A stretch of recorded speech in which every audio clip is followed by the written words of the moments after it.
نێوخۆیەکانی ئەمریکا و جیهانتان پێشکەش دەکەین لەوانەش زانیاری زۆرتر سەبارەت بە ڕاگەیاندنی ئێران و حیزبی کۆمەڵە لەبارەی ئەو چەند کەسەی کە لەلایەن ئێرانەوە دەست بەسەر کراون و هەروەها سەرنج دەخەینە سەر هێرشەکەی سەر پەرەغ لە زاخۆ.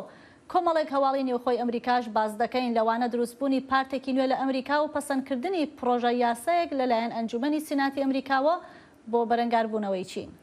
هەرد بەرنەما ئیرۆدا داویترین پێشهات لە عێراقێ ڕۆژێکی پشتی خۆپیشاندەر کەتین ئاڤاهەیە پەرلەمانی وڵات. ئەنجومەنی سیناتی ئەمریکا ڕۆژی چوارشەممە پرۆژە یاسایەکی پەسەند کرد بۆ بەهێزکردنی پێشکەوتنی ئەمریکا لە بواری تەکنۆلۆژیا و بەرەنگاربوونەوەی چین بەتایبەت لە پیشەسازی چێبدا. ئەمەش لە کاتێکدایە کە واشنگتۆن هەوڵدەدا پشتبەستنی بە چێپە دروستکراوەکانی چین کەم بکاتەوە کە پێدەچێت ڕوبەڕووی کەمی بەردەوام ببێتەوە و لە ئیستاشدا کاریگەری خستوەتە سەر هەموو شتێک لە ئۆتۆمبیلەوە تا یاریە ڤیدیۆیەکان. کەمی چێپەکان دەبنە هۆی بەرزبوونەوەی نرخی ئۆتۆمبیل و نرخی مۆبایل و ئامێرەکان. پەکێن هەوڵەکانی خۆی زیاتر کردووە و هەڵدەداهات لە بواری تەکنۆلۆژیا و بەرهەمهێناندا سربەخۆ بێت. ڕخنەگەرانی ناوخۆیی پرۆژە یاساکە وەک ڕخنە لە پرۆژە یاساکە دەگرن وەک سێناتۆر بێرنی سەندەرز لە ئەنجومەنی سێنات ئەو ڕێوشوێنەکان بە چەکێکی سپی ناو دەبات بۆ بەرهەمهێنەرانی چپ و دەڵێ قازانجێکی زۆر ڕەوانەی بەرهەمهێنەرانی دەکا. بڕیارە پێنجشەمبە یاسادانەران لە ئەنجومەنی نوێنەران دەنگ لەسەر پرۆژە یاسای چپ بدەن و ئەگەر پەسەند بکرێت سەرۆک جۆ بایدن بە نیازە سەرەتای هەفتەی داهاتوو واژۆی لەسەر بکات و ببێتە یاسا. دوه چارشەمی ئاژانسا یەدەکە فیدرالیە ئەمریکی ڕێژەیە قازانجان سەردەینان بلند کرد بە 0.75 ئەڤە جارە دووەمینە بمەبەستا ڕاگرتنە هەڵەوسانە هەری گرانە ئابووری دەمێ پێتر ژێ 3 ساڵاندا. پێنگاوە ئاژانسا یەدەکە فیدرالی دێ ڕێژەیە قازانجان لە سەردەینان بلند بکە و ئەو دێ کاریگەریە خراپ هەبە لەسەر بکر و سازیên ku قەرزان ددن کارداریان و دێ بگەها 2.25 هەتا 2.5 ئەڤە بلندترین ئاستە ji ساڵە 2010 وەرە.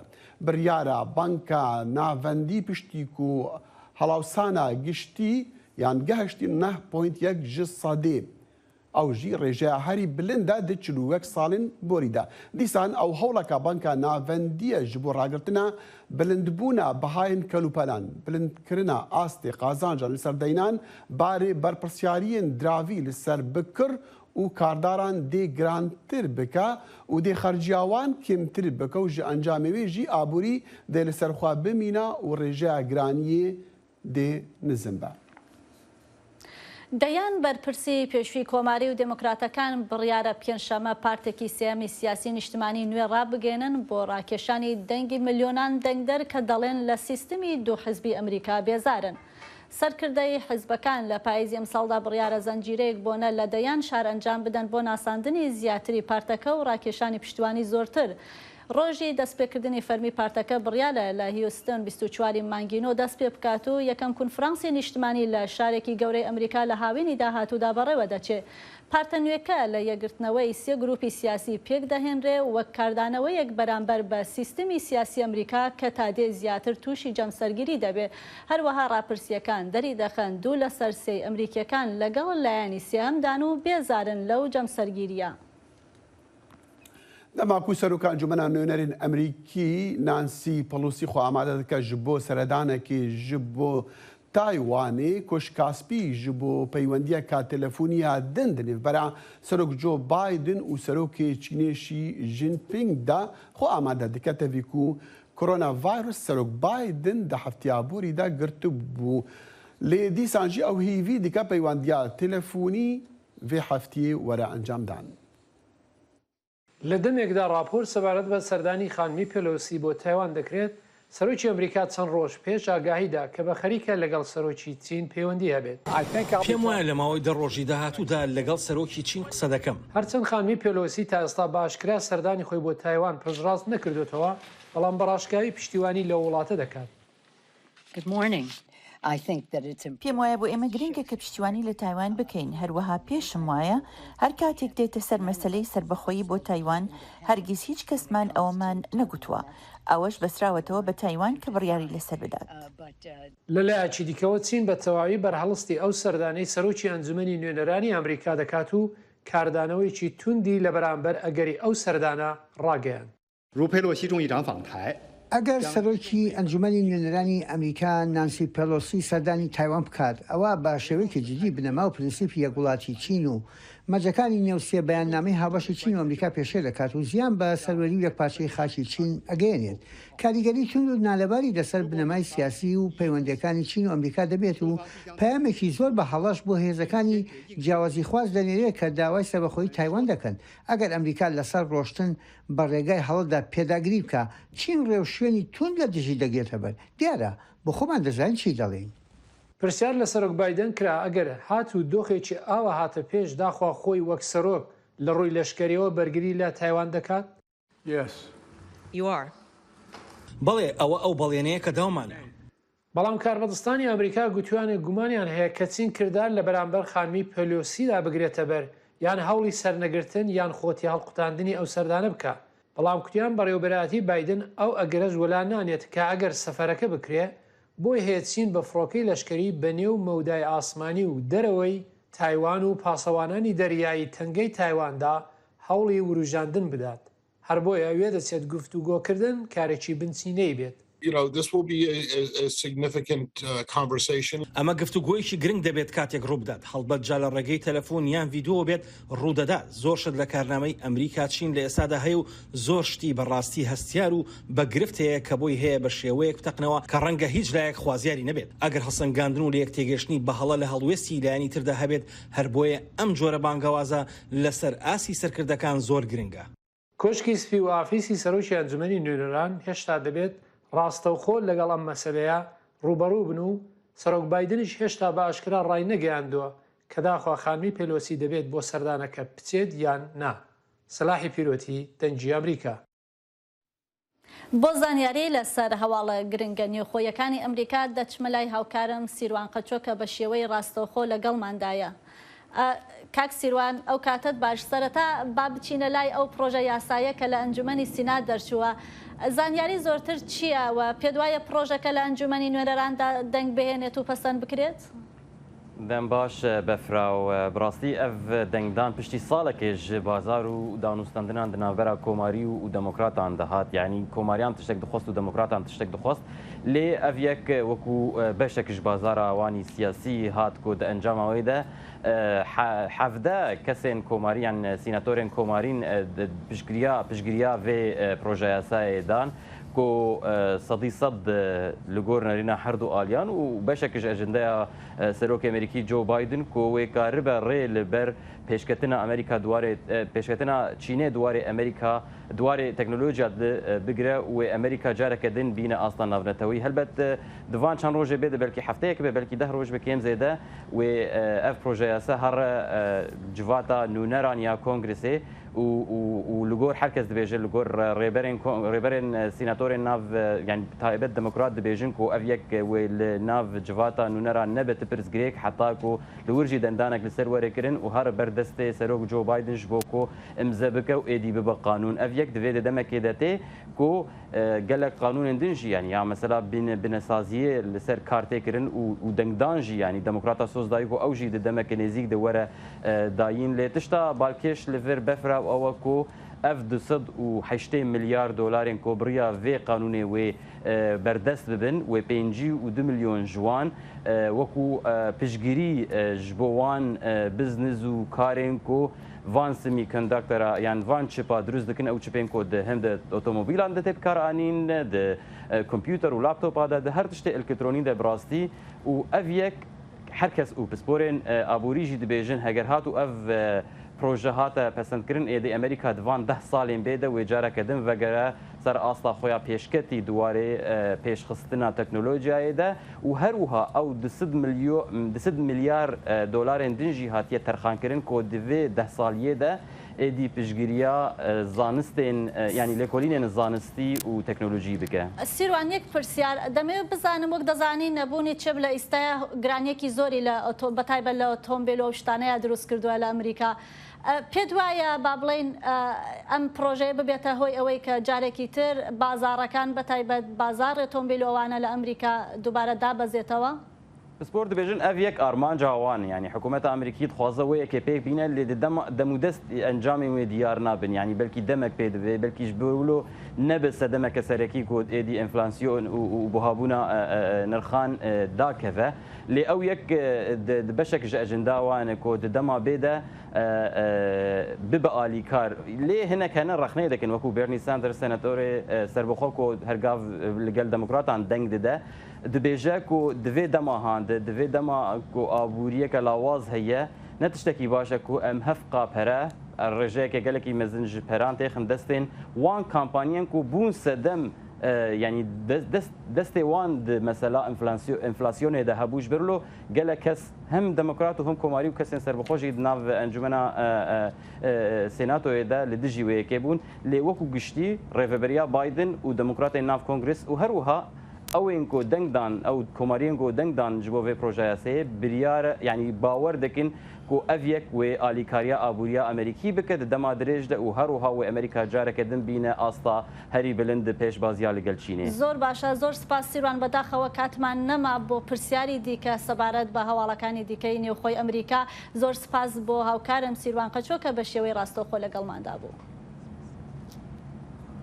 ئەمن ڕۆباری ئاسایشی دەڤەری سەوزی بەغدا ئارام بوو ڕۆژێک دوای ئەوەی کە لایەنگرانی مەلای شیعە مقتەدا سەدر چوونە ناو ئەو ناوچەیە کە باڵەخانەی حکومی و نوێنەراتیە دیپلۆماسیەکانی تێیدایە سەرچاوەیەکی ئەمنی بە ئاژانسی فرانس پریسی ڕاگەیاندبوو کە خۆپەشەندران دیژی کاندیدی چوارچیوەی هەماهەنگی بوو بۆ پۆستی سەرۆکوەزیران. و هەوڵیاندا و بەرەو پەرلەمان ڕێپێوان بکەن بەڵام لەلایەن پۆلیسەوە ڕێگریان لێکرا و گازی فرمێسکڕژێن دژ بە خوپەشاندران بەکار هات بەڵام بەردەوام بوون لە چوونە ناو پەرلەمانەوە. سەرۆکوەزیرانی عێراقا هەم لە هەمانکادا سەرکردەی گشتی هێزە چەکدەرەکانی وڵاتەکە داوا لە خوپەشاندران کردی کە وابەستەی ڕێبازی ئاشتیانەی خۆیان بن و هەروەها پارێزگاری لە مڵکی تایبەت و گشتیش بکەن. راپۆرتەکان دەڵێن کە خۆپەشاندران هۆڵی پەرلەمانیان جێهشت کاتێک مقتەدا سەدر پۆستێکی توێتەردا ئەو داوایە لە خۆپەشاندرانی کرد. بارودۆخ بەچی گەیشت لە عێراق پامێتمان لە کەرکووک دڵشاد ئەنوەر لەگەڵماندا. دڵشاد فەرموو. ئەم کاتت باش دیارە دەخیلۆکەوەی کە ئاگدارن دوێنێ لەسەر داوای نزیکەکان لە مقدا سەدر لایەنگرانی سەدر ڕژانە سەر شەقامەکان و هۆکاری هاتنە سەر شەقامی لایەنگرانی سەدر پەیوەندی بەوەوە هەیە کە لە خۆپشاندانەکەی هەینی ڕابردووی لایەنگرانی سەدردا کاتێک کە پەیامەکەی سەدر خوێندرایەوە کۆمەڵێک مەرج دەمەرج بوون خستێ ڕوو بۆ لایەنەکانی نێو چوارچەوەی هەماهەنگی بەڵامەوەن پابەند نەبوون بە هیچ کام لەو مەرجانەوە. و محەممەد شیع سوودانی کاندید کرا دیارە سەدر پێی وایە محەممەد شیع سوودانی بە شێوەیەک لە شێوەکان سێبەری نووری مالکی سەرۆکۆزیرانی پێشووی عێراقەکە سەدر کێشەیەکی قوڵی شخصی لەگەڵیا هەیە بۆیە خۆپیشاندانەکە بە شێوەیەک لە شێوەکان هەوڵێک بوو بۆ ڕەتکردنەوەی کاندیدکردنی محەممەد شیع سوودانی و دیارە کارتێکیش بوو یاخود با بڵێن نیشاندانی هێزی جەماوەت بوو بۆی کە ئەگەر کاندیدەکەیان بەدڵ نەبێ ئەوانەمە قبول ناکەن و ئەمە سەرەتایەک شەوەکەوەی کە ئەمڕۆ سەرۆکی ڕەوتی سەدر کە پێشتر دەستی لە کارکێشاوەتەوە باسی لەوە کرد کە ئەمە یەکەم هەنگاو بووە و هەنگاوی تریشی بەدواداتێت. دەوترێت کە یان ئەوانەی کە پشتیوانی لە خۆپەشاندانیان دەکرد دەیان گوت پەیامێک بوو و پەیامەکە گەیشت بەڵام پەیامەکە بەچێ گەیشت و وەڵامی ئەو لایەنە چی بوو؟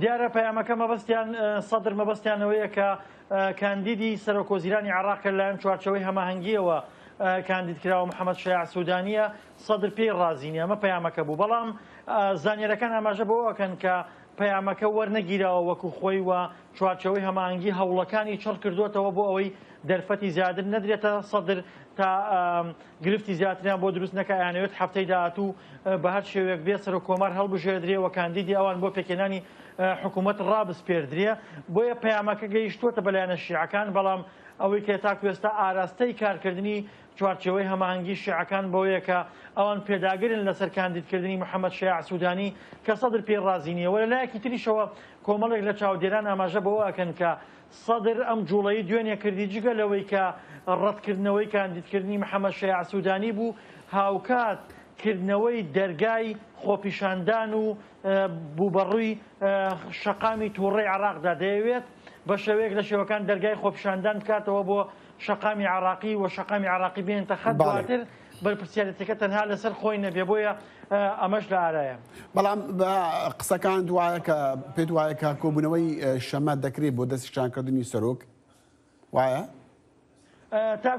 تاکو ئێستا ئەوەی کە هەیە هەوڵەکان چڕکراونەتەوە بۆ خۆتان نزانن کە عراق هەموو لایەنەکان ناکۆکن هەر وادەیەکیشدا بنرێ ڕەنگە لە هەر ساتێکا بێوادەکەیان دوا بخرێت بەڵام تاکو ئێستا ئاراستەی ڕووداوەکان بۆ ئەوەیە کە چوارچەوەی هەماهەنگی نایەنەوێت دەرفەتی زیاتر بدەنە سەدرەوە بە ئاشکرا پەیامیان داوەتە لایەنە کوردیەکان کە ئەم ساتەکەمەی کەماوە لە بەردەستیانە محاولە بکەن کە لەسەر کاندیدی سەر و کۆماری عراق ڕێک بکەون ئەگینا ئەوان چاوەڕێی کورد ناکەن و لە نێو پەرلەمانە قەزەکێک لای یەکەنەوە بۆیە شیعەکان پێیان وایە تا کات درێژە بکێشێ لە زەرریانەوە لە قازانجی سەدرەوە سەدر محاولەکە کە گرفتی زیاتریان بۆ دروستکە بۆی حکوومەت پێک نێنرێ بە تایبەت سەدر پێی خۆشە ئەم دۆخە بەردەوام بێ و کازمی لە پۆستەکە بمێنێتەوە و منەوێ ئاماژە بۆش بکەم کە بەشێک لەلایەنە شیعەکان پێیان وایە کە دوێنێ چوونی خۆپیشاندەران بۆ نێو پەرلەمانی عراق کار ئاسانیکردنی حکوومەتەکەی کازمیشی پێوە دیار بووە بە تایبەتی کە پێشتر بە ئاشکرانیان هێشتووە نزیک سەدر ببنەوە لە کاتێکا کە دوێنێ بە کاتێکی کەم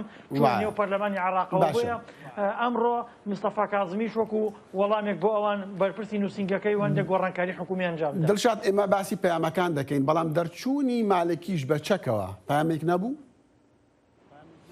بەڵێ بێگومان دەرچوونی مالکی بەچەکەوە خۆتان ئاگادارن کە لەو تۆمارە دەنگیانەی کە لەلایەن باڵێن ڕۆژنامەوانێکی عراقیەوە بڵاوەکرێتەوە بە دەنگی مالکی ناوەبرێت بە ئاشکرا لەوێ هەڕەشەکە بۆی کە مقتدا سەدر نیازی خراپەوە ئەوێ کێشە دروست بکات بۆیە بەڕای چاودێرانی عراقی ئەوەی کە مالکی ئەو ڕسمانی کە بڵاو کراونەتەوە بەمەبەست بڵاو کراونەتەوە بە تایبەتی کە ئەمڕۆ پشتڕاست کراونەتەوە کە وێنەکان شەوی ڕابردووە و پێیان وایە ئەمە پەیامێک بۆی کە ئەگەر پەنا ببرێتە بەرگژی و بەچەک ڕوبەڕویان ببنەوە ئەوانیش چەکیانەیە ئامادەن بۆ هەموو ئەگەرێک بەڵام ئەوەی کە ئاماژەکانەیە کە فەرماند ئێرانیەکان باشکرا بە چوارچەوەی هەماهەنگیان وتووە کە سەدر با بڵێن ئیستیفزاز نەکەن بۆی کێشە دروست نکات بەڵکو پێچوانەوە هەوڵی پێکێنانی حکوومەتی خۆیان بدەن و ئیشی خۆیان بکەن سەدر بەجێ بهێڵن ئەوان خۆیان قسەی لەگەڵەکەن. دڵشاد ئەنوەر پەیامی دەنگی ئەمریکا لە کەرکووک لەگەڵ مابوو سپاس.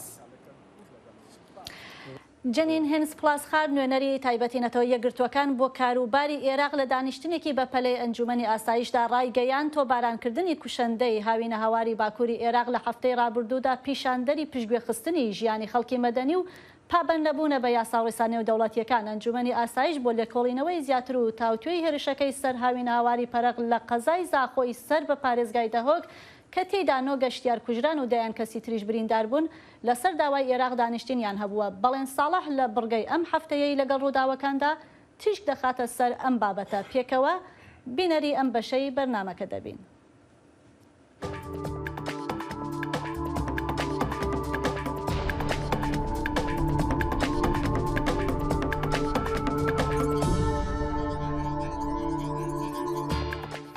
لەگەڵ هەر هێرشێکی دەیکات گەورە کاربەدەستانی وڵاتی تورکیا دەست بەجێ جەخت دەکەنەوە لەوەی بە هەر نرخێک بێت ژیانی هاوڵاتیانی سیڤیل دەپارێزن بەڵام ڕاستیەکان لەسەر زەوی وەها ناڵێن.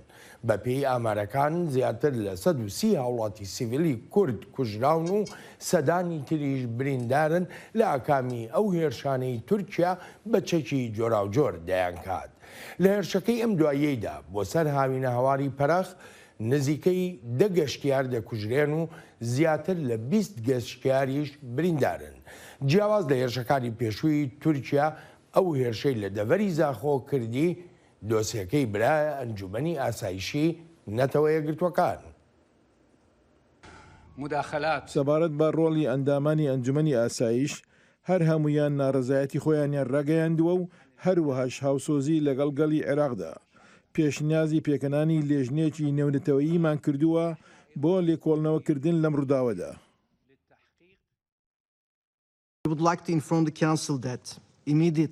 دەمەوێت ئاگاداری ئەنجومەنی یاسایش بکەمەوە دەست بەجێ پاش ئەو هێرشە لە پەیوەندیدا بووین لەگەڵ حکوومەتی بەغدا و حکوومەتی هەرێمی کوردستانی عێراقیشدا. پاش چەند کاتژمێرێکیش لە هێرشەکە وزارەتی کاروباری دەرەوەی ڕاگەیەندراوێکی هەبوو ئەوەمان بەڕوونی و ئاشکرایی وتووە کە تورکیا ئامادەیە بۆ هەر هەنگاوێک بۆ ئاشکراکردنی ڕاستی.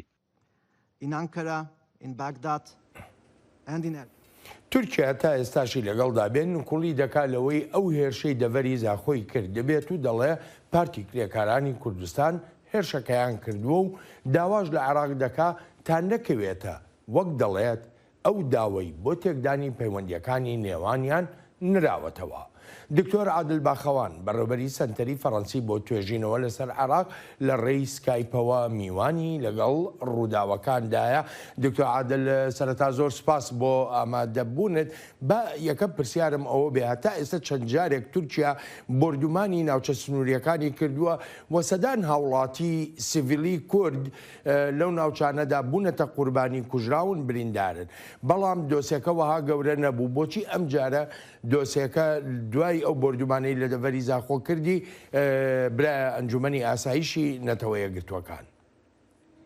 وەڵامێکی سادە لەبەرەوەی ئەم جارەوە بەرهێنانی سیاسی زۆر فراوانتر و گەورەتر بەسەر پەلامارەکەی تورکیا بۆ سەر هەرێمی کوردستان کرا و ئەوەش کۆمەڵێک ڕەهەندی هەیە. ڕەهەندی یەکەمیان ئەوەیە کە ئەوانەی کە کوژراون بۆ جاری یەکەم کورد نین، هاوڵاتی هەرێمی کوردستان نین، بەڵکو عەرەبن، هاوڵاتی عێراقی عەرەبن لە باشوور و ناوەڕاستی عێراقەوە هاتوون. ئەمە بمانەوێ و نەمانەوێ باس لە ڕاسیزم ناکەم، نامەوێت بڵێم خوێنی عێراقیەک لە عێراقێکی تر پیرۆستتر و گرنگترا، بەس باسی پەیوەندی جیۆپۆلیتیک و پەیوەندی استراتیژیەکانەکەم بۆ وەڵامدانەوەی پرسیارەکەت بۆچی ئەم جارە ئاوای لێ هات. ئەوە خۆی بۆ خۆی ڤاریابڵێکە کە گۆڕانکاری بەسەر هێرشەکەی ئەم جارایەت. ئەوە یەکەمیان. دووهەمیان وەکو خۆت ئاگات لێتی عێراق ئێستا لە قەیرانێکی زۆر قەوقۆڵ و گەورەیە ئەژی و هێنا دروستبوونی ئەم ڕووداوە و ئەم پەلامارەی تورکیا بۆ سەر هەرێمی کوردستان و کوشتنی نزیکەی 10 کەس وەکو خۆت وتت لە هاوڵاتی عێراقی ڕووداوێکە بە جۆرێک لە جۆرەکان ببوورەکەوە ئەڵێم، بەڵام بە جۆرێک لە جۆرەکان ڕێگایەک دەرەچەیەک ئەکاتەوە بۆ ئەوەی عێراقی سیاسیەکانی عێراق هەناسەیەکی تر بدەن لەنا ئەو قەیرانانەی کەتیان بەوەی کە بڕۆنەوە سەر قەیرانێکی جیاوازتر. ئەوە خاڵی دووەم. خاڵی سێهەم بمانەوێ نەمانەوێت ئێستا لە عێراق دوو پۆلی گەورە لە بەریەکەوتنن. پۆلێکیان کە بریتە لە ئەنقەرە و هەولێر و حکوومەتەکەی کازمی، پۆلێکی تریان بریتە لە تاران و میلیشیاکانی حەشدی شعبی و پەکەکە. ئەم دوو پۆلە کە بەریەک ئەکەون هەموو ئەمانە واکات بەوەی کە ڕووداوەکە ڕەهەندێکی گەورەتر وەربگرێ بەڕادەیە کە بڕوات بەرە و ئەنتەرناسیۆنال و هەروەها ئاخر ڕستاڵێم و کۆتایی بەم بەشەی وەڵامەکەم ئەڵێم لە نێوان ئەم دوو پۆلەشە زۆنێکی خۆڵەمێشی هەیە. هەندێک ئەکتەر ئەکرێت لە پۆلی یەکەم بن یاخود لە پۆلی دووام بن، بەڵام جارجار بێنە ناو زۆنە خۆڵەمێشەکەەوە وەکوەوەی کە ئێستا وەزیری دەرەوەی عێراقی کات. بردننی ئەم دۆسەیە بۆ ئەنجومەنی ئاسایش کاریگەری دەبێت بەسەر بڕیاری داهاتووی تورکیاوە بۆ ئەنجامدانی هێرشی لەو شێوەیە. علی بە تایبەتی کە دەزانین بۆ نمونە لە کۆبوونەوە لوتکەیەکەی تاراندا کە کرا هەم ئێران هەم رووسیا لەگەڵەوەدا نەبوون ئەو هێرشانە ناو سووریادا بکە. بۆ نمونە ئەمریکاش وەکو دەگوترێن ناڕازیە بەرامبەر بەو کردە لەشکریە. ئەم فشارە نێونەتەوەیانە دەبنە مای گۆڕانی هەڵوێستەکانی تورکیا؟ بۆ ئەوەی زۆر نەڕۆمە ناو تەفاسیلەکەی و ڕاستەخۆ وەڵامت بدەمەوە نەخێر. تورکیا زۆر بێم منەتانە مامەڵەکە. ئەو تقریبان 3-4 ڕۆژ لەمە پێش ئەم ڕووداوە ڕوویاوە هەموو دنیا ئیدانەی ڕووداوەکەکە، هەرچەند هەموو دنیا ڕاستەخۆ ئیدانەی تورکیا ناکە، سەرکۆنەی تورکیا ناکە، بەڵام هەموو دنیا کۆدەنگیەکە تەنانەت بە تورکیا خۆشەوە سەرکۆنەی ڕووداوەکە ئەکاتوانێ سەرڕای هەموو ئەمانە تەنها پێرێ تورکیا بازگەیەکی تری زۆر بەهێز و زۆر گەورەی لە هەرێمی کوردستان کردوتەوە. واتە نەک هەر تورکیا خاو ناکاتەوە، کاڵ ناکاتەوە، ئارام ناکاتەوە لەو ئۆپراسیۆنانەی کە ئێستا دەستی پێکردووە بەڵکو ئەسڵەن وا مامەڵاەکە کە زۆر بێباک و بێمنەت بێ لەوەی کە ڕووی ئەداوە خاڵێکم خاڵی دووەم ئەگەر بڵێ ئەیکاتە بۆچی تورکیاوە بێباکە ڕاستەکەی کۆمەڵێک هۆکارن بەڵام هۆکارە هەرە سەرەکیەکەی ئەوەیە کە لە سووریا و لە عێراقا کە ئەم دوو زۆنی ئۆپراسیۆنەکانی تورکیان وانە لەم دوو وڵاتە تۆ شتێکت هەیە کە پێوترێ فراژیل ستیت یعنی دەوڵەتی لەرزۆک کە دەوڵەتی لەرزۆکت هەبوو واتە دەوڵەت ئیتر کۆنتترۆڵی نییە بەسەر خاکەکەیە کۆنتترۆڵی نییە بەسەر زەبر و زەنگە کۆنتترۆڵی نییە بەسەر سەروەریە و دەوڵەت ئەبێ بەو شتەی کە لە زانستە سیاسەکانە پێوترێ ئەلئەرض الموباحە واتە خاکی ڕێگە پێدرا و بەوەی کە هەموو کەسێک خۆی بەخاوەنی بزانێ و بەبێ ئەوەی کەسیش لە ڕاستیە خاوەنی بێ بۆیە ئێمە لە چرکەساتی دەوڵەتی لەر کە دەوڵەتی لەرزۆک ناتوانێت تەحملی مەسئولیەتە سیادەکانی خۆی بکە تورکیا پێی وایە ئەمنی قەومی ئەو ئێستا لەژێر هەڕەشە ئەڵێم تورکیا پێی وایە ناڵم جەنابەت یا کەسێکی تر یا ئەمریکا پێی چۆنە یا ئەوروپا پێی تورکیا پێی وایە ئەمنی قەومی ئەو لە سووریا و لە عێراقەوە لە ژێر هەڕەشایە مادەم دەوڵەتی عێراق و دەوڵەتی سووریا ناتوانێت ئەم هەڕەشەیە لەناو ببە خۆی بەوەی کە تەداخلی ڕاستەوخۆ بکە بەبێ ئەوەی بۆ ئەمریکا و بۆ ئەوروپا بگەڕێتەوە. بەڵێ من دەگەڕێمەوە وڵات دکتۆر عادل لەسەر ئاستی نێونەتەوەیی پشتیوانیەکی تۆکمە هەیە بۆ عێراق و عێراقیەکانیش و هەروەهاش کاردانەوەیکی ناڕزایی ئامێزیش هاتۆتە ئاراوە لەسەر کوژرانی خەڵکی سیڤیل و کردنی خەڵکی سیڤیل بە قوربانی. عێراق داوا دەکات تا تورکیا هێزەکانی خۆی لە هەموو خاکی وڵاتەکەدا بکشێنێتەوە و داوای لێکۆڵینەوەشی کردووە.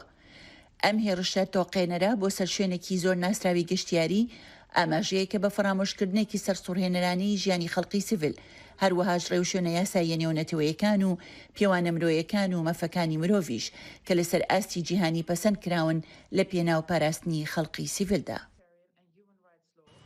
لە هەمان کاتدا داوا لە هەموو لایەنەکان دەکەین ڕێزەشکۆی عێراق و سەروەری خاکی عێراق بگرن هەروەها خۆیان لەو کارانە بە دوور بگرن کە زیان لە خەڵکی سیڤیل دەدەن و دەبنە مای پشێوی و مەترسیەکانیش بۆ دروستبوونی قەیرانی چەکداری زیاد دەکەن. عێراق و عێراقیەکانیش شایستی ئایندەیەکی پارێزرا و سەقامگیری و گەشەکردووترن. دکتۆر عادل دەگەڕێمەوە لای جەنابەت لە دانیشتەکەی ئەنجومەنی ئاسایشی نەتەوە یەکگرتووەکان وەزیری دەرەوەی عێراق داوا دەکا هەم هێزەکانی تورکیا لە عێراق بچنە دەرێ هەروەها هێزەکانی پارتی کرێکارانی کوردستانیش ئەلبەت مشتومڕێک دروست بوو لە نێوان وەزیری دەرەوەی عێراق و نوێنەری تورکیا لە نەتەوە یەکگرتووەکاندا سەبارەت بە پێناسەکردنی تێرۆریزم هەر حکوومەتێک لە عێراقدا پێک بێن بەڕای جەنابەت دەگاتە ئەوەی بڵین پێناسەیەکی هاوبەشی هەبێ بۆ تێرۆریزم لەگەڵ ئانکەرەیە؟ نەخێر بۆ وەڵامی پرسیارەکەی جەنابەت بێگومان نەخێر بەڵام ئەوەی کە گرنگە ئاماژەی پێبام هەر ئەوەندەی کە عێراق و دیپلۆماسیەتی عێراقی توانی ئەنجومەنی ئاسایش کۆبکاتەوە ئەمە سەرکەوتنێکە بۆ دیپلۆماسیەتی عێراقی بەڵام لە هەمان کاتە پێویستە دان بۆ بنین کە سەرکەوتنێکی زۆر ڕێژەیە بۆ چونکە ئەوەی کە عێراق ئەوێت بۆ وەڵامی پرسیارەکەی خۆت بەدی نایە. عراق چی ئەوێت؟ عراق ئەوێت تورکیا هەموو هێزە سەربازەکانی خۆی بکشێنێتەوە. ئایا تورکیا ئەماکات؟ وەڵامەکەی جەنابەت نەخێر بۆ نایکا لەبەرەوە نایکە کە لە وەڵامی پێشووتردا لە پرسیاری پێشووتردا وەڵام مایتەوە لەبەرەوەی کە عێراق ئێستا لە هەلومەرجی بابەتی ئەوانەیە کە بتوانێت تورکیا ناچارکە بەوەی کە هێزە سەربازەکانی لە خاکی عێراق بکشێنێتەوە. ئایا پەکەکە لە خاکی عێراق ئەکشێتەوە؟ بێگومان نەخێر. لەبەر چی؟ لەبەرەوەی دیسانەوە ئەڵێم پەکەکە هاوپەیمانێکی زۆر بەهێزی هەیە لە عێراق کە بریتێ لە کۆماری ئیسلامی ئێران تا حیمەنە و هەژمونی کۆماری ئیسلامی ئێران بەسەر عێراقەوە بێت پەکەکەش ئەتوانێت درێژە بە ئامادەیی سەربازی خۆی بدات لە خاکی عێراقا مەگەر ڕێکەوتنێکی گەورەی ڕێژۆناڵ و لە نێوان تورکیا و عێراق و ئێرانە بکرێ بۆ ئەوەی کە پەکەکە بڕاتە دەرەوە گریمانەی ڕێکەوتنێکی واش لە ئارایە نییە. بۆیە بۆ وەڵامدانەوەی پرسیارەکەی خۆت نەخێر نە حکوومەتەکانی ڕابردوو لە 2023 تا ئەمڕۆ نە حکوومەتەکەی داهاتووش ئەتوانێت کە تورکیا ناچار بکایە پەکەکە کە بڕۆنە دەرەوە. باشە زۆر جار باس لە پێشەلکاری لە سەروەریەکانی عێراقدا دەکرێت. کۆماری ئیسلامی ئێرانیش بە هەمان شێوە بردومانی ناو هەرێمی کوردستانی عراق و دەستێوەردان لە کاروباری عراقدا کە ئەمانش دەچنە خانەی پێشێلکاریەوە. دەسەڵاتی ئەو هێزە میلیشیانی کە جەنابەت باسی دەکەی ئەوەندە بەهێزە لە عێراقدا کە ڕێگر بێت لەوەی ئەو دۆسێش ببرێتە ئەنجومەنی ئاسایش تکایە بە کورتی. بێگومان بە کورتی وەڵامت بدەمەوە ئێمە لە عێراقا دەوڵەتی نەتەوەمان نییە. ئێمە لە عێراقا دەوڵەتێکی نەتەوەییمان نییە، ئەوەی پێوترێت ئێتا ناسیۆن یاخود ئێتا ناسیۆنال. ئێمە ئەوەی لە عێراقا هەمانە تەنانەت دەوڵەتی ڕەفاهمانە، ئەوەی لە عێراقا هەمانەیە تەنانەت دەوڵەتێک نییە بە مانای دەوڵەت بەبێ سیفەت، یعنی هیچ سیفەتێک دەوڵەت و تەواو ئەومان نییە. ئەوەی کە هەمانە بریتێ لە دەوڵەت سلاش میلیشیا، یا میلیشای دەوڵەت یا دەوڵەتی میلیشایی. بۆیە بۆ وەڵامی پرسیارەکەی جەنابەت بەڵێ میلیشیەکان نەکدە بەهێزن لە ناو دەوڵەتە، بەڵکو میلیشیەکان خودی دەوڵەتن و دەوڵەتیش لە کۆتاییە هیچ نییە خودی میلیشەکان نەبێت. دکتۆر عادل سوپاس و پێزانینم بۆ بەشداریت لەم هەفتەیە لەگەڵ ڕووداوەکاندا. دکتۆر عادل باخەوان میوانی لەگەڵ ڕووداوەکاندا بوو. سوپاس و پێزانینم بۆ بینەرانی ئازیزیش. دەگەڕێینەوە لای بەفراوی نووری دەخیلی شەمە و کورد کۆنەکشن. دەنگی ئەمریکا سەرچاوەی متمانە پێکراوی هەواڵ و زانیاری.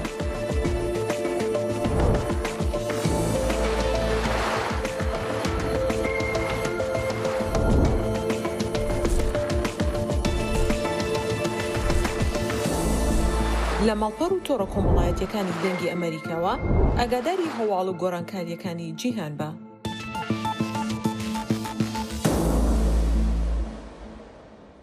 وەزارەتی ئیتلاعاتی ئێران ڕۆژی پێنجشەمە ڕایگەیان چەند کەسێک کە پەیوەندیان بە موسادی ئیسرائیلەوە هەیە دەستگیر کراون و ڕایگەیان کە ئەوان 5 کەسن و ئەندامی گروپێکی قەدەخەکراوی کوردن کە پلانیان هەبووە ناوەندێکی بەرگری هەستیار بکەنە ئامانج. لە ڕاگەیانەکەدا ئێران عەبدوڵڵا موحتەدی سکرتێری گشتی حزبی کۆمەڵە تۆمەتبار دەکات بەوەی کە بە شێوەیەکی تایبەت کەسانێکی لە ناو حزبەکەیدا هەڵبژاردووە بۆ هاوکاریکردن لەگەڵ موساددا. بەڵام کۆمەڵەی شۆڕژگەری زەحمەتکێشانی کوردستانی ئێران لە وەڵامی بانگەشەکانی کۆماری ئیسلامیدا بەیاننامەیەکی بڵاو کردەوە و دەڵێت بەتوندی ئەو جۆرە بانگەشانەی کۆماری ئیسلامی ڕەت دەکەینەوە و دەشڵێ ئەم پرۆژەیە بیانوێکە بۆ سەرکوتی زیاتر لە کوردستان و پەڕوپاگەندەیە لە دژی خەباتکارانی بەرهەقی خەڵکی کوردستان و ئێران. ڕاگەیانەکەی کۆمەڵە و هەروەها دەڵێت کە ڕژیمی کۆماری ئیسلامی و ناوەندە ئەمنیەکان بەرپرسی ڕاستەوخۆی هەڕەشەیگانی لەسەر پێشمەرگە دەست بەسەرکراوەکانە و داوا لەسەر جەمڕێکخراوە نێونەتەوەیەکان و ناوەندەکانی مافی مرۆڤ و ڕایگشتی ئێران دەکەن کە لە هەمبەر ئەم سناریۆسازیە بێدەنگ نەبن.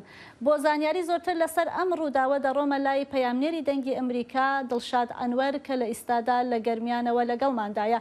کاک دڵشاد ئەو کاتت باش دەمەوێت سەبارەت بە ڕووداوەکە ئەو پرسیارە بکەم. دڵشاد وەک دەوترێت دوو کەیس هەیە، سەرەتا ئێران دەڵێن با بڵێن 5 کەسیان دەست بەسەر کردووە کە پێشتر با بڵێن ویستیویانە لە ئێرانەوە دەربازی تورکیا بن و دەڵێن ئەمانە لایەنگری تورکیا بوون.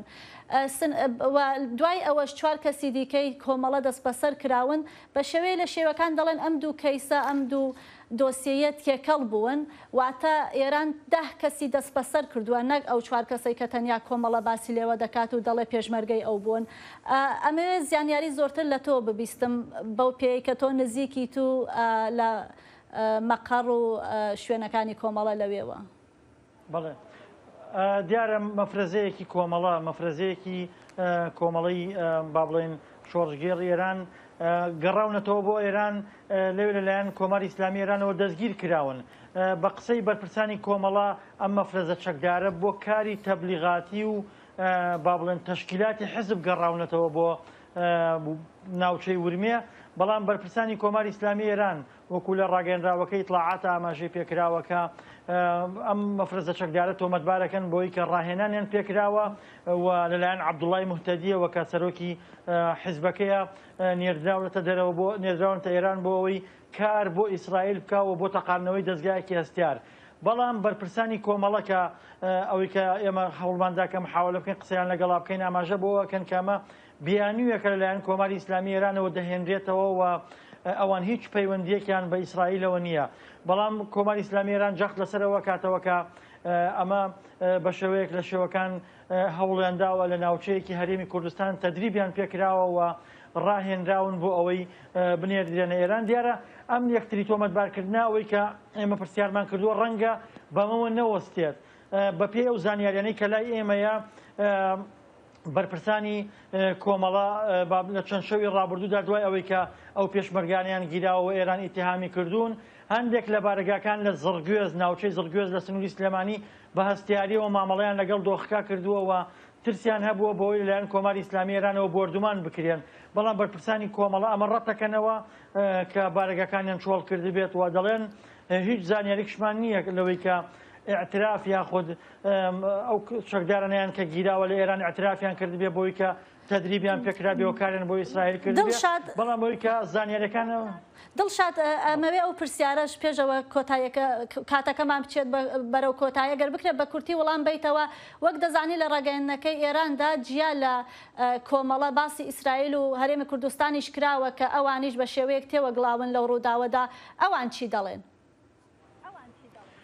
بەڵە دیارەوەی لە ڕاگەیەنراوەکەی تڵاعاتە بەڕوونی دیارە سێ لایەن لەلایەن کۆماری ئیسلامی ئێرانەوە تۆمەتبار کراوە یەکێک لەو لایەنانە بەڕاستەوخۆ کۆمەڵەیە ئەوی تر هەرێمی کوردستانە بۆی کە مەفرەزە چەکدارەکە لە هەرێمی کوردستان ڕاهێنراون پێکراوە نێردراون تا ئەو دیواوە ئەوی تریان ئیسرائیلە تاکو ئێستا هەرێم ئەو ئیسرائیل هەمیشە لە لەگەڵ کۆماری ئیسلامی ئێرانە لە یەکتری تۆمەتبارکردندان و هەمیشە یەکتری تۆمەتبارەکەن بە ئاشکرا بەڵام ئەوەی کە تاکو ئێستا هەرێمی کوردستان بەڕەسمی وەڵامی با بڵێن تۆمەتەکانی دەستگای ئیطلاعاتی ئێرانیان نەداوەتەوە و ڕەنگە ئەوەی کە من قسەم لەگەڵ بەشێک لە بەرپرسانە کرد ڕەنگە ئەم کێشەیە لە ئێستادا تا حەدێک هێور ببێتەوە بەڵام بەپێی پێشبینیەکانی بەشێک لە بەرپرسان دوای پێکێنانی حکوومەتی عێراقی ڕەنگە ئەم دۆسیە جارێکی تر سەر هەڵبداتەوە و ڕەنگە فشاری زیاتر بخێتە سەر حیزبە کوردیەکان بە دیاریکراوی کۆمەڵە. بەڵێ زۆر باشە زۆر سپاس بۆ پایامنێری دەنگی ئەمریکا دڵشاد ئەنوەر کە لە گەرمیانەوە لەگەڵماندا بوو.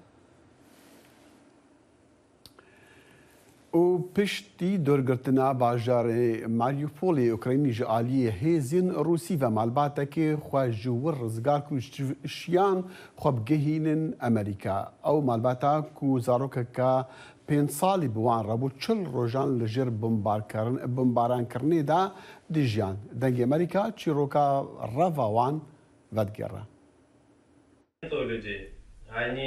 Olexander Sikirchenko û malbata wî tenê çend hefteyek ku li vê apartmanê ya San Diego dijin, aniyeya 5 salî bi pelîstokên xwe dilîze de û bavê wê çay çê dikin, lê tenê mehek berê ev jê bajarê xwe Mariupol ya Ukrayna reviyan. 40 dnê mi prevelê pod obstrêlami. Me 40 roj li jêr topbaranê bê av û xwarin û elektrîk qedand. Ji bo malbata Sikirchenko jiyan li Mariupolê beriya şer rehet bû. Ev li kargeha Azovstal dixebitin. Olexander xwedan dikanek temirkirina Tirampîlan bû û xwediyê kanalek YouTube bû. Li vir apartmanek wan erebeyek xweş û aramî hebû. Piştî demekî hêzên Rûsî ketin nava bajêr. Mîna bi hezaran rûnişwanên din yên Mariupolê malbata wan jê dibin dorpêçê de man xwarin kêm bû. У нас на третий день, когда мы там находились... Roja sisiyan bombeyekê li dikanê da. Ew wêran kir. Me Türkek danûstend. Pê sûd bû ku em bêtir bistînin ji ber ku av tunebû. Sisiyê adarê berfê dest pê kir vêca min li kolanan piyase dikir da ku berfê kom bikim û bikim av. Min cihê serşokê tije kir. Befir hêdî hêdî dihiliya. Wan soka smagli nabrat. Malbata wan biryar dan ku ji wir derkevin ev 11 kilometre meşiyan heta ku gihaştin xalekî kontrolê ya Rusyayê. Они сказали 7 часов. Wan got ku qedexeya çûn û hatinê hebû. Me nikarîbû çûbana ji ber ku wê em kuştibana. Me avaheka wêranbûyî dît û me şev di jêr zemîna wê de qedand. Ev diçin komara gel ya Donetsk heremekî cudaxwaz ya Rûsî û neçarman ku derbasê Qampekî bibin. Ev dibêjin ev mucizeyek ku ev li vir otobüsê siwar bûn ku ev anîn bajarên Rusyayê. Ji vir ev çûne Tirkiye, Meksika û Los Angelesê ku hevalekî kevn ya Sikirchenko wan ji vir hildide. Я хотел спасти своего ребенка. Min xwest hevjîn û keça xwe biparêzim. Tu armancên min yên din tu nebûn. Nexemam bibû bi kîjan rekê bigirim. Madem tobaran û teqelêdan tu nebû hevjîn û keça min ew lebûn. Malbata wan bi du Turîk û gelek bîranînin bi êş hatin Amerîkayê bi alîkariya dilxwaz û hevalên xwe li vir bicih bûne. Li pêşiya wan pêvajiyek dirêj ya bicihbûnê heye lê ji bo vê malbatê تشتê herî girîng aramî û sexlemiyê zehmetiyên din nepirskirêke ji bo Krîstîna Şevçenko rûkên Işık dengê Amerîka Washington. بەرزی نرخی پەنزین لە هەرێمی کوردستان شوفێرانی نەچار کردووە کە پەنزینی حکومی وەربگرن کە وەک خۆیان دەڵێن نزمی کواڵەتەکەی ئۆتۆمبیلەکانیان تووشی چەندین گرفتی کردووە. بەشێک لە سەنتەرەکانی خزمەتگوزاری ئۆتۆمبیلیش دەڵێن پەنزینەکە کاریگەری لە سەرجەم بەشەکانی ئۆتۆمبیل کردووە و ڕۆژانە چەندین شوفێر بەهۆی گرفتی ئەو پانزینەوە سەردانیان دەکەن. راپۆرتی فەرحان هەورەمانی لە هەڵەبجە. بەهۆی بەرزی نرخی بنزین لە وێزگە بازرگانیەکان بە ناچاری شۆفێران دەبێت سرە بگرن بۆ بنزینێک کە نرخەکەی 800 دینارە بۆ هەر لیترێک. نزمی کوالیتیەکەی ئۆتۆمبیلەکانی تووشی چەندین گرفت کردووە. سەبارەت بە بنزینی کوالیتی حکومی بڵین 800ەکە بە پێی بنزینخانەکانە گۆڕێتوە جۆ بە وەجبەژە گۆڕێت. ئێستا نمونەن سەرەتا کە هات وەجبەی کەمێک کوالیتەکەی زۆر نزم بوو بۆ مەکینە زەری لە مەکینە و فیلپۆمپۆمانەدا، بەڵام دوای ماوەیە کوالیتەکەی باش بوو. لە بنزینخانەیەکەوە بۆ بنزینخانەیەکی تریش کوالیتیە گۆڕێت و دەستکاری شەکرێت لە ناو بنزینخانەکانە بەداخەوە کە ماڵین، بەڵام هەموو زەرمەندەکەش بۆ خەڵکی فەقیر و ئەژارە بێت. لە سنتەری لە یادین و ئەمانەوێت پرسیار لەسەر کاریگەری ئەو بنزینە بکەین کە دەکرێتە ناو ئۆتۆمبیلەکانەوە. جاسم کە ڕۆنگۆڕە دەڵێ ڕۆژانە لە فیتپەمپەوە تا هەموو بەشەکانی دیکەی ئۆتۆمبیل بۆ هۆی نزمی کوالیتی بنزینەوە شۆفێران تووشی گرفت دەکەنەوە. کاریگەریەکانی زۆرن، یعنی 5-6 نقاط بەس کاریگەری هەیە لەسەر سیارەکان. یەکەم لێدانی دیلکۆ، زەعیبوونی لاسیگایت، وەلف کاربۆنەکە بەسەر پستۆنەکانەوە کاربۆن دروستە بێ، زەرێکی زۆری هەیە بۆ سیارە. بەس بەم بنزینە کامڕۆنە مواسەفاتی بەرزە تێیکە مەحاڵە بگاتە 4500 پیسیەکە، ناڕەحەت دەبێ ناو مەکینەش پیسە بێ، هەرەوە نییە کاریگەریەکەی لەسەر سیارەکە هەر ڕۆنەکەش پیسە بێ. هەفتانە لە ڕێگەی وێستگەکانی سوتەمەنیەوە بنزینی 800 دیناری بۆ ئۆتۆمبیلی تایبەت لەلایەن حکوومەتی هەرێمەوە دابین دەکرێت. قایمقامی هەڵەبجە دەڵێ کوالیتی بنزینەکە و ئۆکتانەکەی 85 بۆ سەروی 90 پشکنینی بۆ دەکرێت و پاشان دابەش دەکرێت. سەبارەت بە بنزین ئەو حسەیە کەیت لە 600ەوەکە لەگەڵ 800ەکە بە کۆی گشتی بنزین لەبەر ئێمە بەڕێوەبەتی نەوت و کانزاکانمانیە لێرە تا ئێستا حسەی هەڵەبجە لەسەر نەوت و کانزاکانی سلێمانیە درێ. ئێمە من لێرە ئەمە سپاسیان کەین بۆ ئەوە خۆیان بەرنامەیشانێ بۆ دابشکردنی سوتەمەنی. نسبەت ئۆکتانەکەەوە ئۆکتانەکە خۆتان نەزانن ئەو بڕێوەبەرەتیە بەرپرسە لەوە. ئەمە قسەمان لەگەڵا کردوون ئەوان ئاڵێنە من بنزینێکی نۆرمەڵە، ئێمە خۆمان کۆمەڵێک تێست و تاقیگەمان هەیەکەوە ئۆکتانەکان تاقیەکەین یا کێلەکەین ئەوە بڵێن ئەتوانن پرسیار لەوان بکەن یا بەدادا چون لەوان کردی، بەڵام جوابێکیان بە ئێمە ئەوەتەوە ئەڵێن وەکو یەک بۆ هەموو شوێن و پارێزگاکانە چێت بەو ڕێژەی کە دانراوە ئۆکتانەکەش هەمان وەکتانە. قەیرانی دارایی و دواکەوتنی موچەوای کردووە کە وڵاتیان وە خۆیان دەڵێن لەگەڵەوەی ناڕازین لە کوالیتی بنزینەکە دەشزانن خراپە بۆ ئۆتۆمبیلەکانیان، بەڵام هەردەیکەنە ناو ئۆتۆمبیلەکانیان. وڵی بڵێم تا چەندێ ڕازی مەتوانم بڵێم لە 120 لە 130 لێ ڕازی، یانی ڕازی بوونەکەش ناچاریە، چونکم لەولا من تێیەکەم بە 1350 ئەم بە 800 بەڵامیتر لە ناچاریاڵی تێیەکەم وەرچۆنێک بێ هەرزانترێکە گینانە وڵا کوالێت توانم بڵێم هەر سفرە، بەڵامیتر خەڵکی و کابرا لە خەڵکی ئێرە تۆزە فەقیرە، خەڵک لەو لایەنەوە بیرەکات وەڵێ باش شتێکم بۆ بگەڕێت و بۆی بتوانم ئیشێکی گەی پێوە بکەم وەگینانە وڵا بنزینیانە تا بڵێ بێکوالیتێ بنزینیان زۆر بێکەڵکە. بەشێکی دیکە لە شۆفێران پەنادە بەنەبەر بنزینی قاچاق کە لە سنوورەکانەوە دێتە ناو پارێزگای هەڵەبجەوە، ئەویش لەگەڵ ئەوەی کوالیتیەکەی باشە نرخەکەی بۆ 16 لیتر نزیکەی 23,000 دینارە. ئەمە ژوای کردووە کە شۆفێران نەتوانن لە بەربەرزی نرخەکەی زۆر جار بیکەنە ناو ئۆتۆمبیلەکانیانەوە. فەرحان هەورامانی، دەنگی ئەمریکا، هەڵەبجە. جستین ترۆدۆ سەرۆکوەزیرانی کەنەدا ڕۆژی چوارشەمە بە ئەندامانی کۆمەلگەی ڕەسەنی کێبێکی ڕاگەیان کە سەردانەکەی پاپا لەگەڵ ئەندامانی ئەو هۆزانەی کە لە قوتابخانەی مەسیحیەکان لە ئەلبرتا ڕوبەڕووی ئازار و ئەشکەنجەبوونەتەوە کاریگەریەکی زۆری لەسەر ڕزگاربووان هەبووە. پاپا فرانسیس ڕۆژی دووشەمە داوای لێبوردنێکی مێژووی بڵاو کردەوە سەبارەت بە هاوکاریەکانی کەنیسەیەکی کاتۆلیکی لەگەڵ سیاسەتی کارەسەدباری ڕابردووی کەنەدا سەبارەت بە قوتابخانە ڕەسەنەکان و گوتی ئەستەمیلەکردنی زۆرە ملەی خەڵکی ڕەسەن لەلایەن مەسیحیەکانی کەنەداوە بە شێوەیە قورس بووە کە تاوەکو ئەمڕۆژ کاریگەریەکانی هەر بەردەوامە. دوه چهارشنبه جاستن ترودو سەرۆکوەزیرên Kanada pêşwazî li meznavdarê Kristyanan Pap Francis kir piştî seredana Alberta û cihên dibistanên berê yên Kristyanan li warên xelkê Resenê Kanadî Pap Francis gehişt Rojhilata Kanada. Pap daxwaza lêxweşbûnê ji xelkê Resenê Kanada kir ji ber reftarê xirabê dibistanên Katolîkan digel zarokên wan yên berî nêzîkî 100 salan pitir ji 150,000 zarokên xelkê Resenê Kanada ji malbatên wan dihatin cudakirin û bi zorê dixistin dibistanên Kristyanan ku hikûmetê xercî li ser wan dibistanan dikir. Di 100 saliya 19 heta salên 1970yan saziyên Kanadî dibêjin ew kiryar genosaydek keltûrî bû di dijî xelkê Resenê wî welatî. هەتداگی یەکێکە لەو خواردنە بەناوبانگانەی سەرشەقام لە شاری نیویۆرک بۆ خەڵکی ناوچەکە و گەشتیاران. هەتداگ یەکەم خواردنی هەرزان و خێرایی خەڵکە لە سەرشەقامەکان. یەکێک لەو فرۆشیارانەی کە هەتداگ دەفرۆشێ خەڵکی رووسایە کە بە پاشای هەتداگ ناسراوە و کە زیاتر لە 40 ساڵە لە نیویۆرک هەتداگ دەفرۆشێ. بێگومان لە هەر دەڤەرین جیهانی خواردن و بەخواردنên جور بجور هەنە. Li di hin deveran da hin xwarin piçekî zêdetir derdikevin pêş. Wek mînak li bajarê New Yorkê sosis bi gotina Amerîkiyan hot dog. Di kolanan da bi nav û deng e. Xwecihî dibe û geştiyar dibe. Kî dibe bila bibe. Dema ku tê New Yorkê divê hot dogekî bixwe. Li di nav firoşkarên hot dogan da yek kes heye ku herkes hez dike ji wî hot dogekî bixwe. Jêra dibêjin şahê hot dogan û ev 40 salan zêdetir e hot dogan çê dike.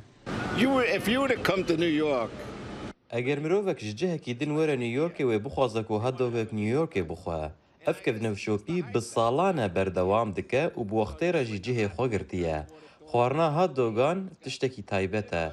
Hotdog hem erzan e û hem jî bi lestê amadekirin. Hûn dikarin hotdogan li ser her kolanê New Yorkê bibînin. Dan Rûsî di sala 1979 da dest bi vî karê dike. Li wê demê tenê ji bo hewalekî xwe wek alîkariyekî çend rojan kar dike. Lê paşê dibîne ku ev kar xweşa wî diçe û heta niha jî berdevam dike. Rûsî berdevamî jî behsa serkeftiya karê xwe dike. first of all, we cook it on a grill. Em hotdogên xwe li ser biraşteyê diqelînin. Eger hûn cihekî bibînin ku hotdogan di nav avê de dipejînin, ji wir dûr bikevin. Ji ber ku hûn nizanin ka ew hotdog çi qas wext di nav avê de maye. Gota min ew e ku dema ku hûn li ser biraşteyê diqelînin, hotdog tameke din dide. New Yorkên xwecihî jî dema ku hez bikin hotdogan bixwin, bi taybetî jî tên cihê şahê hotdogan. Me jî pirsî çima hotdog û bi taybetî jî şahê hotdogan. Min li ser medyaya civakî dît ku firoşkarê bi navê şahê hotdogê ev çend salan li vir di kolanan de hotdogan bi serkefte difroşe. Ji ber vê yekî jî min hez kir ku tema hotdogan li vir binêrim. Li New Yorkê xwarina hotdogan pêzenînekê kevnê şopiya bajêr e. Ji xwe hotdogên New Yorkê bi nav û dengin. Ez bi xwe ji New Yorkê me û li taxa me jî her sal festîvala hotdogan tê darxistin. Hêjeyê gotinê ku hotdog ewelî ji Almanyayê derdikeve holê û paşê jî li Amerîkayê belav dibe. Bi taybetî jî li bajarê New Yorkê. Sinan Tunçdemîr, Dengê Amerîka, New York. دەخیل باسی هاتداک و خواردنەوانەکرا برسیشمان بوو بەڵام جیان لە هاتداک کە خواردنی زۆری بەڵێن گەنجەکان لایەنگرێنی لە نیویۆرک وەک دەزانی خواردنی عەرەبی و مەکسیکی و کەباب و ئێرانی ئەوانەش گەلێک زۆرە بگومان ئەو خواردنە سەرجادا ینی ئەو خواردنی کوتی نەفرۆتن سەرجادان شتێکی گەلک ناودارە هەلبەتە ودناو دەنگی خوا هەیە ینی نەبتنی نیویۆرک گەلک جیالی نیویۆرک گەلێکی نافدارە بە هەندێ و بەتایبەتی ژی خواردنەک و گۆشتێ سۆرکردن و بهناوێ بەڵاو دەبا خەڵک بهناوێ دیکە بتر بهنا خواردنی وانە ڕاتکێشەوان دەدی ئەو دکانی بچووکین سەر جادان خواراچێت جا یە بیشتە نیویۆرکی بێت وانە بخۆت من کە تاقیم کردوێتەوە هەلبەت بەری چەند ساڵە دیسە جارێکی من تاقی کرد بوو لە نیویۆرکی هەلبەت خۆشە بێگومان وەکی تەگوتیژی خۆرت گەلکی بتر حشوێناتکەن و سەفران نیویۆرکی دیکن دەبێت وان خواردنا بخۆم تایبەتیژی خواردنا کەبابە کەباب ژێر بەڵێ مریشک و گۆشتی سوور و ئەم تێنە داویا بەرنامە ئیرۆ هەر شاد و بەختەوەر بوون و خوداحافیز هەر شاد بن